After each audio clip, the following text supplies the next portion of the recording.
Salah satu filosof yang paling penting yang mengubah cara berfilsafat itu sendiri yakni Socrates, seorang yang penuh misteri dan penuh dengan keanehan di pertengahan di abad kelima sebelum Masehi. Dianggap sebagai lalat yang mengganggu masyarakat Athena, namun ia juga didaulat sebagai manusia paling bijaksana di sana.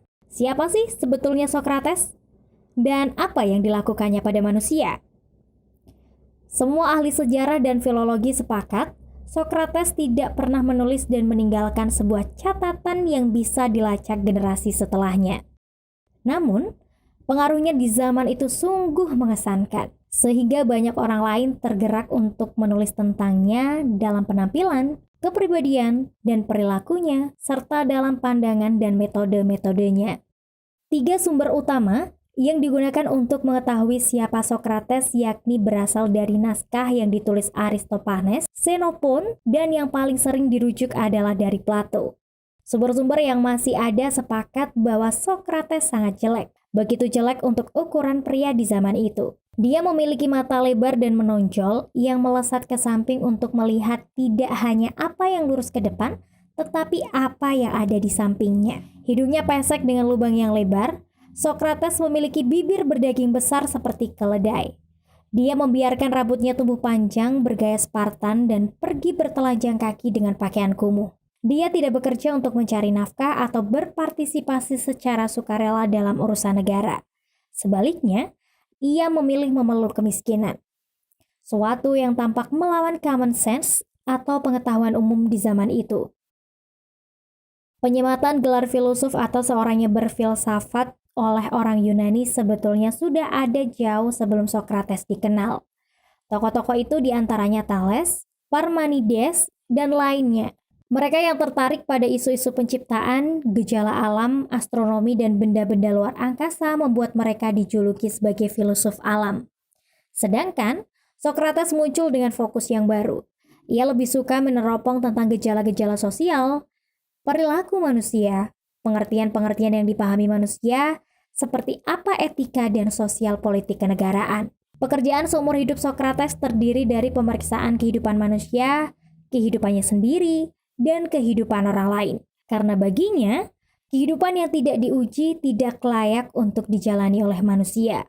Pekerjaan itu mengharuskan dirinya untuk selalu bertemu dengan manusia. Di mana ada kerumunan manusia, disitulah Socrates biasa ditemukan. Kebiasaannya adalah pergi ke pasar dan ke sejumlah tempat umum di mana manusia sering berkumpul. Ia bercakap dengan berbagai orang yang berbeda, tua muda, pria wanita, budak merdeka, kaya dan juga miskin. Socrates bercakap dengan siapa saja yang bisa diajaknya dalam mode tanya jawab untuk menyelidiki masalah-masalah serius. Satu hal yang akan dia lakukan pertama jika bertemu siapapun adalah bertanya. Socrates menanyai orang-orang tentang apa yang paling penting, misalnya keberanian, cinta, kehormatan, dan keadaan jiwa mereka secara umum. Socrates tidak pernah peduli orang yang diajaknya berbicara mau atau tidak. Itu pula yang membuat dirinya mendapatkan julukan sebagai Godfrey of Athens, atau seekor lalat pengganggu Athena. Socrates menggunakan metode yang dikenal sebagai dialog. Dia artinya melintasi atau menyeberangi, dan logos berarti kata atau nalar. Socrates mau mengajak orang-orang agar memperhatikan dan memuaskan jiwa yang ada di tubuh manusianya. Baginya, dialog harus menelanjangi jiwa dan berefleksi agar orang menjadi sadar akan hidupnya.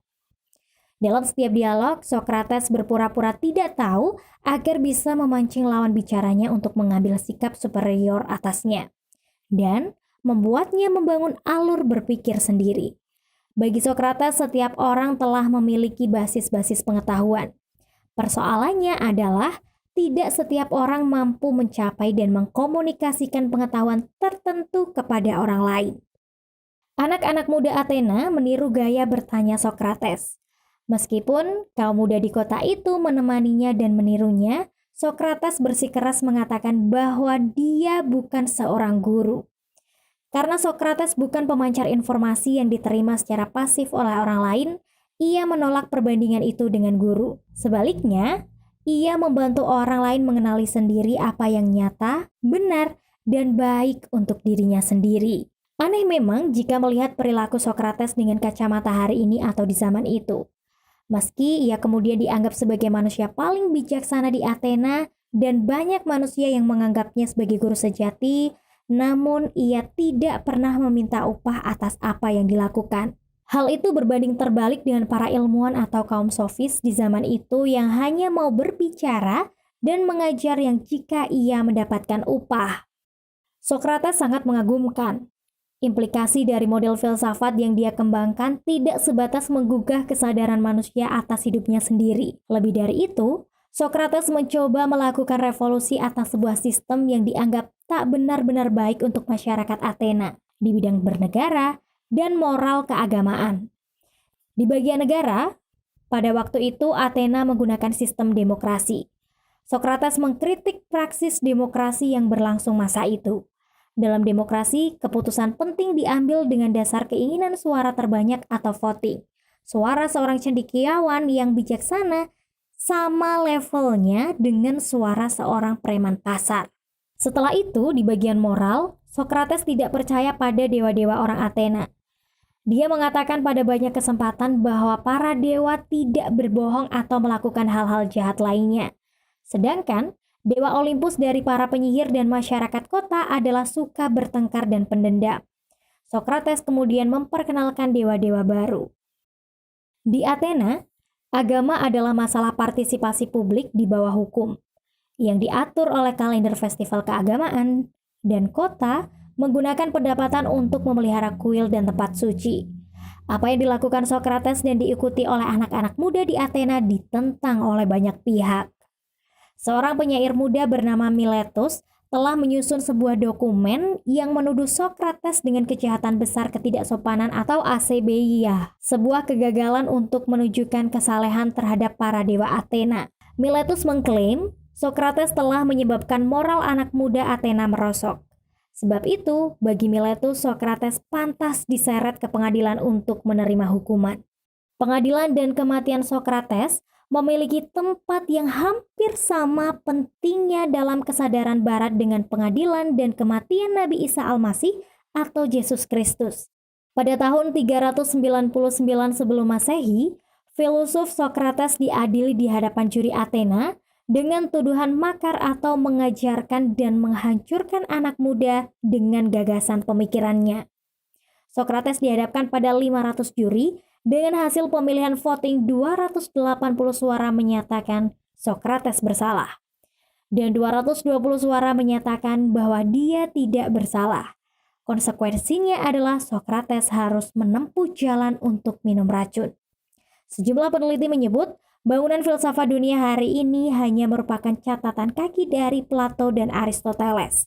Sedangkan Plato merupakan murid dari Sokrates dan Aristoteles adalah murid dari Plato. Sokrates mestinya masih hidup dan akan terus hidup di setiap zaman.